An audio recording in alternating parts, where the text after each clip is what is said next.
Shalom.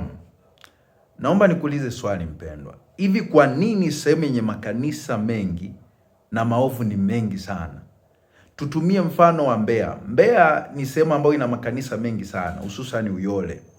Lakini Uyole ni sehemu ambayo ina makanisa mengi na maovu ni mengi sana, hususani hapa Uyole pana vilabu vingi sana vya pombe, pana grocery nyingi sana za pombe. Maovu ni mengi in such. Guest ni nyingi sana.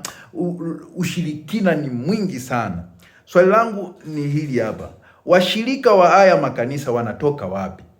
Au wanatoka mikoa ya jirani wanakuja kuabudu kwenye haya makanisa? Na kama washirika wa haya makanisa ni hawa ambao wapo katika mji huu, lengo la kanisa hasa ni nini? Kazi ya kanisa ni nini? Kwa sababu swala la kanisa ni kama kiwanda cha kutengeneza watu kufanana na Kristo. Ukisoma lengo la Yesu kutoa huduma 5 ni kuwakamilisha watu kufanana na yeye, kuwakamilisha watakatifu. Na Yesu anasema mtakuwa watakatifu kama mimi. Miaka yote mtu anakaa kanisani lakini hakuna badiliko. Lengo la haya makanisa hasa ni nini? This is my question. Kwa sababu tunakuwa na makanisa mengi yasiyokuwa na uwezo wa kubadilisha watu, labda kwa sababu nilichokuwa natarajia nione kwamba makanisa yanavyozidi kuongezeka ndivyo ambavyo baa zinapungua.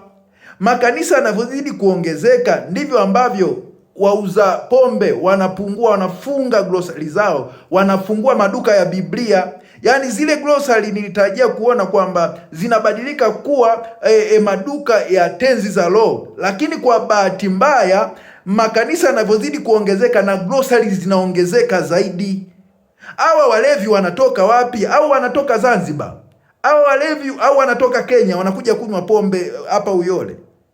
Kuna kitu sijakielewa, lakini kuna kitu natamani kama kanisa lingerudi kwenye misingi ya lengo kuu la Yesu kulianzisha hapa duniani. Kwa sababu tunakuwa na watu wengi sana ambao wanakuja makanisani lakini hakuna badiliko.